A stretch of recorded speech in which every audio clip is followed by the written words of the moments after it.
Dalam perjalanan hidup manusia, pernikahan sering dipandang sebagai tujuan utama kebahagiaan. Banyak orang merasa hidup akan lengkap ketika menemukan pasangan, membangun keluarga, dan berjalan bersama hingga akhir usia. Namun, di sisi lain, ada pula yang memilih tidak menikah dan menempuh jalan hidup yang berbeda. Pertanyaannya, bagaimana ajaran Buddha memandang pilihan ini? Ajaran Buddha tidak menilai kehidupan dari bentuk luarnya, melainkan dari kualitas batin yang tumbuh di dalamnya. Buddha tidak mengikat umatnya pada satu pola hidup tertentu, tetapi mengajarkan kebijaksanaan untuk memahami penderitaan, sebab penderitaan, serta jalan pembebasan dari penderitaan itu sendiri. Oleh karena itu, menikah atau tidak menikah bukanlah persoalan benar atau salah, melainkan persoalan kesiapan batin dan tujuan hidup. Dalam Buddhisme, kehidupan adalah ladang latihan. Setiap peran, baik sebagai pasangan, orang tua, maupun sebagai individu yang hidup tanpa ikatan pernikahan, adalah kesempatan untuk mengembangkan sila, moralitas, samadhi, ketenangan batin, dan panya, kebijaksanaan. Yang dinilai bukan statusnya, melainkan bagaimana seseorang menjalani hidupnya dengan penuh kesadaran. Dalam video ini, Rakit Tua akan mengajak kita untuk melihat pernikahan dan tidak menikah dengan kacamata Dhamma, lebih dalam, lebih jernih, dan lebih membebaskan. Dengan pemahaman ini, kita tidak lagi membandingkan jalan hidup, tetapi belajar menghormati setiap pilihan yang dijalani dengan kebijaksanaan. Mari simak penjelasan ini sampai selesai, dan tanpa berlama-lama ayo langsung saja kita mulai. Pernikahan dalam ajaran Buddha. Pernikahan sebagai jalan latihan kesabaran dan cinta kasih. Pernikahan adalah perjumpaan dua arus kehidupan yang masing-masing membawa riwayat karma, luka, harapan, dan kebiasaan yang dibentuk sejak lama. Ketika dua pribadi ini memilih hidup bersama, sesungguhnya mereka sedang memasuki ruang latihan batin yang paling nyata. Dalam pandangan Buddha, tidak ada pertemuan yang kebetulan. Setiap pertemuan memiliki sebab dan kondisi. Maka pasangan hidup bukanlah sosok yang kita pilih semata, melainkan cermin karma yang membantu kita belajar memahami diri sendiri. Dalam kehidupan rumah tangga, kesabaran tidak lagi menjadi konsep indah dalam kitab suci, tetapi diuji setiap hari melalui kata-kata, sikap, dan perbedaan kecil yang berulang. Kesabaran dilatih bukan saat pasangan berbuat sesuai keinginan kita, melainkan justru ketika ia bersikap di luar harapan. Di sanalah ego perlahan terkelupas, dan batin diajak untuk memilih antara mempertahankan keakuan atau menumbuhkan kebijaksanaan. Cinta kasih dalam pernikahan, menurut ajaran Buddha, bukanlah perasaan manis yang selalu menyenangkan, melainkan niat tulus untuk menghendaki kebahagiaan dan terbebasnya pasangan dari penderitaan. Cinta kasih tumbuh bukan saat segalanya berjalan baik, tetapi saat kita tetap lembut meski terluka, tetap peduli meski tidak dimengerti. Inilah cinta yang melampaui tuntutan dan kepemilikan. Pernikahan juga mengajarkan penerimaan yang dalam, menerima bahwa pasangan tidak hadir untuk memenuhi seluruh harapan kita. Ketika harapan dilepaskan, cinta menjadi lebih murni.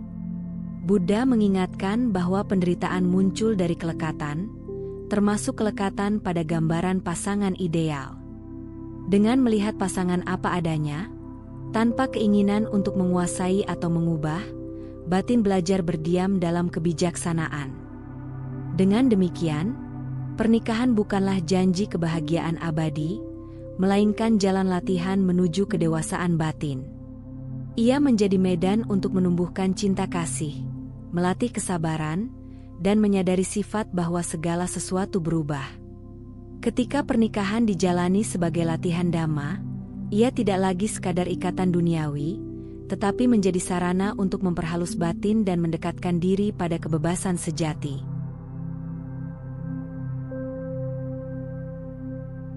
Tanggung jawab moral dan karma bersama. Pernikahan bukan sekadar ikatan lahiriah antara dua insan, melainkan pertemuan dua aliran karma yang berjalan berdampingan. Sejak ikrar kebersamaan diucapkan, setiap pikiran, ucapan, dan perbuatan tidak lagi berdiri sendiri. Tanggung jawab moral pun meluas, karena apa yang kita lakukan akan memengaruhi batin orang yang hidup paling dekat dengan kita.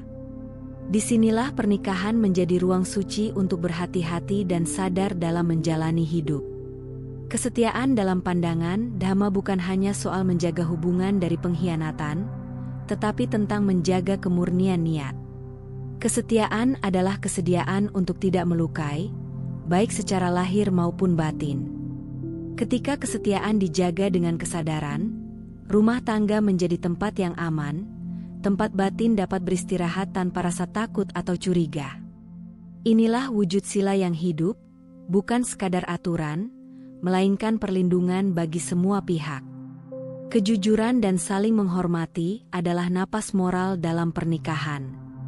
Kejujuran melatih keberanian untuk melihat diri apa adanya, sementara penghormatan menumbuhkan kerendahan hati untuk melihat pasangan sebagai sesama makhluk yang juga sedang belajar. Dalam ajaran Buddha, menghormati orang lain berarti mengakui penderitaan dan usaha mereka, tanpa meremehkan atau menguasai. Dari sikap inilah kedamaian perlahan tumbuh. Buddha mengajarkan bahwa setiap perbuatan adalah benih karma yang suatu saat akan berbuah. Dalam pernikahan, benih-benih itu ditanam setiap hari, melalui kata yang lembut atau kasar, melalui perhatian kecil atau pengabaian. Benih karma yang ditanam tidak hanya tumbuh dalam diri kita, tetapi juga membentuk iklim batin pasangan dan anak-anak. Rumah tangga pun menjadi ladang karma bersama, tempat masa depan ditenun dari pilihan-pilihan hari ini. Ketika tanggung jawab moral dijalani dengan penuh kesadaran, pernikahan berubah menjadi jalan pemurnian batin. Bukan karena tanpa masalah, tetapi karena setiap masalah dihadapi dengan sila, welas asih, dan kebijaksanaan. Dalam keheningan sikap yang benar, pasangan saling menenangkan, saling menguatkan, dan bersama-sama berjalan lebih ringan di tengah arus kehidupan. Pernikahan bukan jalan pelarian dari kesepian. Buddha mengajarkan bahwa akar penderitaan tidak terletak di luar diri, melainkan di dalam batin yang melekat. Kesepian, pada hakikatnya, bukan karena tidak adanya pasangan, tetapi karena batin belum berdamai dengan dirinya sendiri. Oleh sebab itu, pernikahan tidak pernah dimaksudkan sebagai obat bagi kekosongan batin. Jika seseorang membawa luka, ketakutan, dan ketergantungan ke dalam pernikahan, maka yang berpindah hanyalah bentuk kesepiannya, bukan lenyapnya penderitaan. Ketika pernikahan dijadikan tempat bergantung untuk merasa utuh, pasangan tanpa sadar dibebani tugas yang terlalu berat, mengisi kekosongan yang seharusnya dipahami dan disembuhkan dari dalam. Dari sinilah kecemburuan, tuntutan, dan rasa memiliki berlebihan tumbuh. Buddha menyebut keadaan ini sebagai tanha, keinginan yang melekat, yang justru memperpanjang lingkaran dukkha, meski dibungkus dengan nama cinta. Ajaran Buddha mengingatkan bahwa cinta yang melekat selalu disertai rasa takut kehilangan. Semakin besar ketergantungan, semakin besar pula kecemasan. Dalam pernikahan yang tidak disadari, pasangan bisa berubah dari teman perjalanan menjadi objek kepemilikan. Padahal, setiap makhluk berjalan di jalannya masing-masing, terikat pada hukum anicca. Segala sesuatu tidak kekal dan senantiasa berubah. Pernikahan yang dijalani dengan kesadaran, justru dimulai dari kemampuan untuk berdiri sendiri secara batin. Ketika seseorang telah belajar mengenal dirinya, menerima kesendiriannya dengan tenang, dan tidak lari dari kekosongan, pernikahan tidak lagi menjadi pelarian. Ia menjadi pilihan sadar untuk berbagi, bukan untuk bergantung, untuk berjalan bersama, bukan untuk saling mengikat. Dengan pemahaman ini, pernikahan berubah menjadi ruang pertumbuhan, bukan tempat bersembunyi. Dua insan yang telah berdamai dengan batinnya masing-masing akan lebih mudah menumbuhkan meta dan kebijaksanaan. Mereka tidak saling menyelamatkan, tetapi saling menemani dalam perjalanan memahami hidup, sebuah kebersamaan yang lahir dari kesadaran, bukan dari ketakutan akan kesepian. Rumah tangga sebagai tempat mengamalkan Dhamma. Dhamma tidak hanya dipraktikkan di wihara atau di saat meditasi formal, tetapi justru diuji di tengah kehidupan sehari-hari. Rumah tangga menjadi medan latihan yang nyata, tempat batin bersentuhan langsung dengan keinginan, tanggung jawab, dan emosi. Melalui Sigalowada Sutta, Buddha menunjukkan bahwa kehidupan berumah tangga bukanlah penghalang bagi jalan kebajikan, melainkan ruang suci tempat nilai-nilai Dhamma diwujudkan dalam tindakan sederhana namun bermakna. Dalam Sigalowada Sutta, tertuang hubungan timbal balik yang dilandasi tanggung jawab dan penghormatan antara suami dan istri, orang tua dan anak, serta anggota keluarga lainnya. Ajaran ini menegaskan bahwa keharmonisan rumah tangga tidak lahir dari kekuasaan, melainkan dari kesadaran akan kewajiban moral masing-masing. Ketika setiap peran dijalani dengan benar, rumah tangga berubah menjadi tempat aman bagi pertumbuhan batin semua anggotanya. Melalui kehidupan berumah tangga, praktik dana menjadi hidup dan nyata. Memberi tidak hanya berupa materi, tetapi juga waktu, perhatian, kesabaran, dan pengertian. Setiap pengorbanan kecil yang dilakukan dengan niat tulus adalah latihan melepas keakuan. Buddha mengajarkan bahwa pemberian yang dilakukan dengan hati bersih adalah fondasi bagi kebahagiaan dan ketenangan batin, dan rumah tangga menyediakan kesempatan tak terhitung untuk melatihnya. Rumah tangga juga menjadi tempat menjaga dan memurnikan sila. Dalam interaksi sehari-hari, seseorang belajar mengendalikan ucapan, menahan kemarahan, dan memilih tindakan yang tidak melukai. Sila tidak lagi terasa sebagai larangan, melainkan sebagai perlindungan, melindungi hubungan, melindungi batin, dan melindungi masa depan karma keluarga. Disinilah moralitas menjadi napas kehidupan bersama.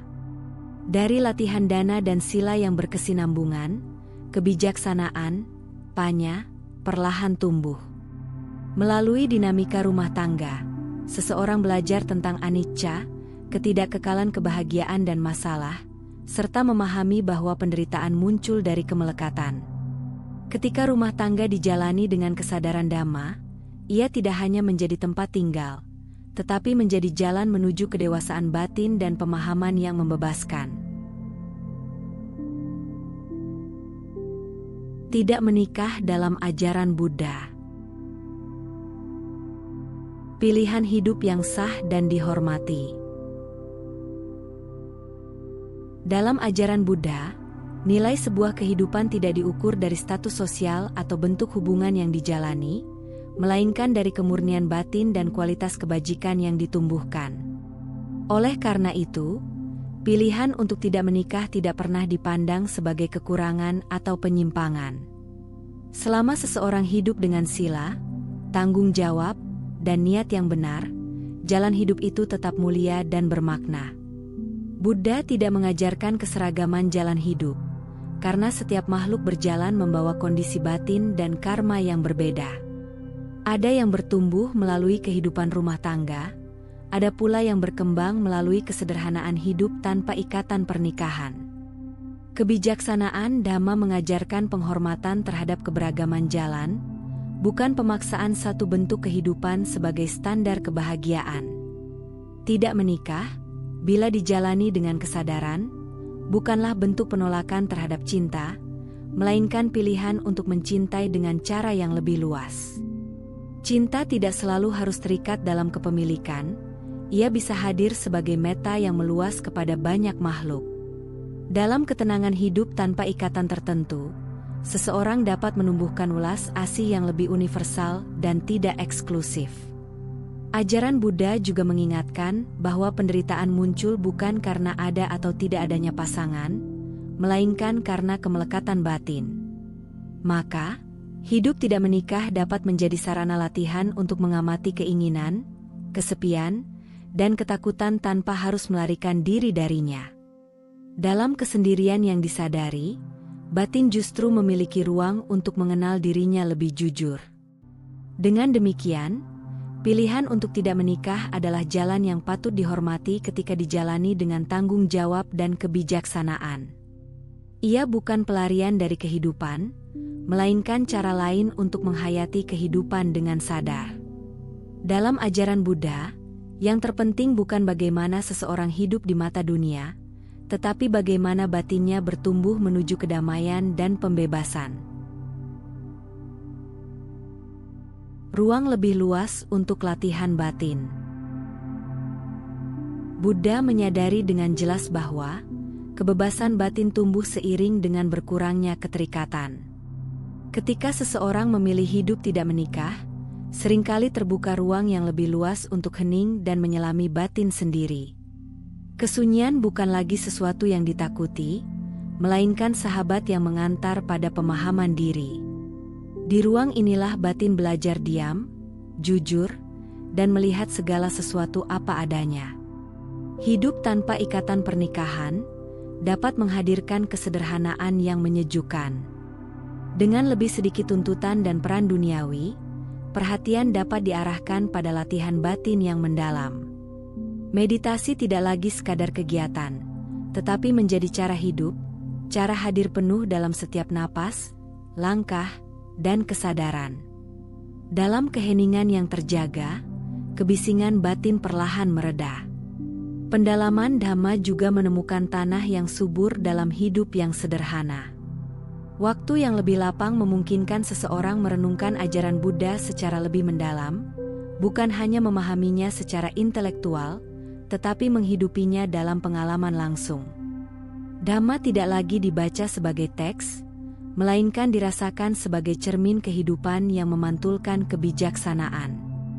Selain untuk diri sendiri, ruang batin yang luas membuka kesempatan untuk pelayanan yang tulus.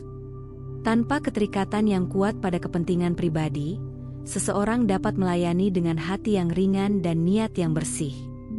Pelayanan menjadi bentuk metta yang hidup, memberi tanpa berharap, membantu tanpa mengikat. Namun, Buddha juga mengingatkan bahwa ruang latihan batin bukan ditentukan oleh status hidup, melainkan oleh kualitas kesadaran. Tidak menikah hanyalah kondisi, yang terpenting adalah bagaimana kondisi itu digunakan. Ketika hidup sederhana dijalani dengan perhatian penuh dan niat benar, ia menjadi jalan yang kaya makna, menuntun batin semakin dekat pada kedamaian dan kebebasan sejati. Mengurangi kemelekatan dan keinginan. Buddha mengajarkan bahwa tanha, keinginan yang melekat, adalah akar utama dari dukkha. Keinginan untuk memiliki, mempertahankan, dan menguasai membuat batin terus bergejolak. Dalam terang ajaran ini, pilihan hidup tidak menikah dapat menjadi salah satu cara untuk mengurangi objek-objek kemelekatan, sehingga batin memiliki ruang lebih lapang untuk bernapas dan melihat dirinya sendiri dengan jujur. Dengan berkurangnya keterikatan pada hubungan eksklusif, sebagian orang merasakan kemudahan dalam menjaga kesederhanaan hidup.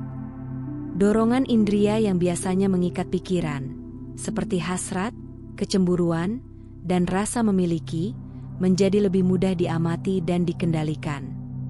Kesederhanaan bukan penyangkalan terhadap kehidupan, melainkan latihan untuk tidak diperbudak oleh keinginan yang tak pernah selesai.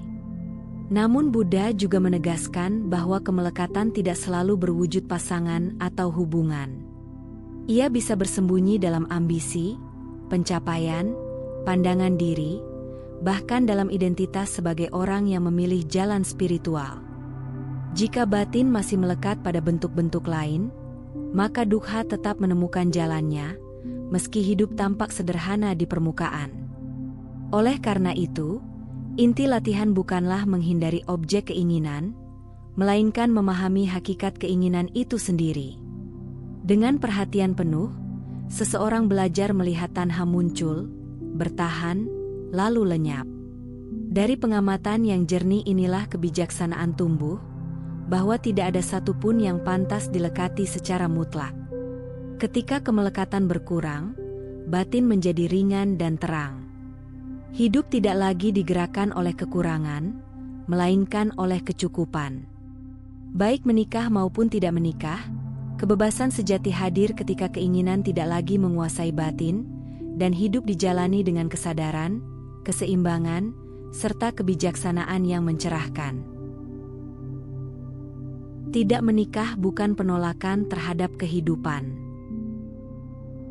Dalam ajaran Buddha, kehidupan tidak pernah diminta untuk ditolak atau dijauhi, melainkan dipahami dengan jernih dan penuh kebijaksanaan.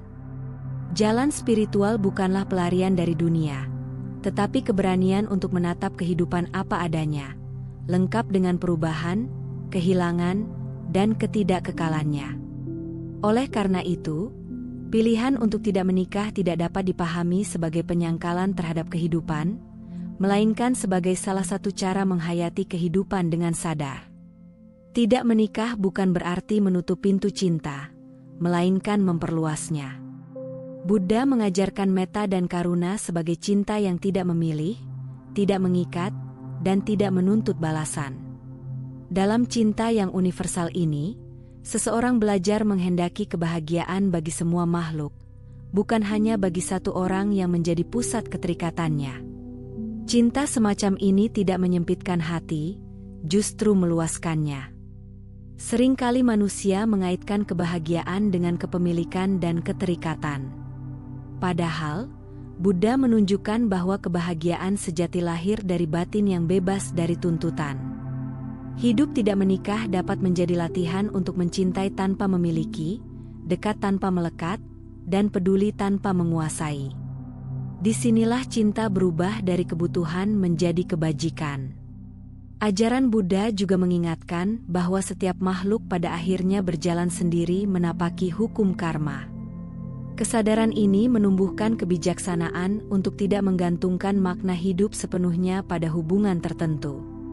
Tidak menikah, bila dijalani dengan kesadaran, membantu batin menerima kenyataan bahwa kebahagiaan dan penderitaan adalah tanggung jawab batin masing-masing.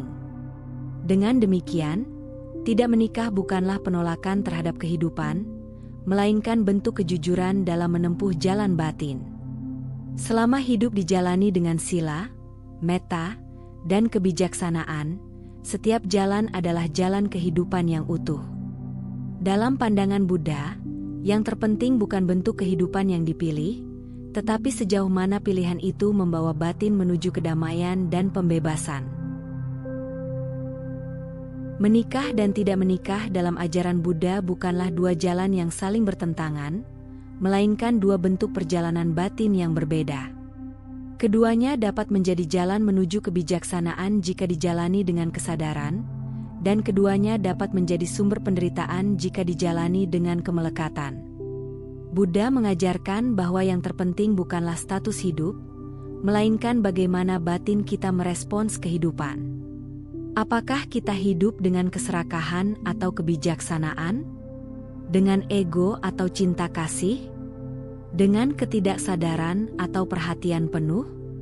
Seperti perahu yang menyeberangi sungai, pernikahan maupun hidup tidak menikah hanyalah alat. Setelah sampai di seberang, pada pemahaman dan pembebasan, kita tidak perlu melekat pada perahu itu. Yang penting adalah keberanian untuk melangkah, dan kebijaksanaan untuk melepaskan. Akhirnya, ajaran Buddha mengajak kita untuk jujur pada diri sendiri. Pilihlah jalan hidup yang membantu menumbuhkan kebajikan, menenangkan batin, dan mendekatkan diri pada kebebasan sejati.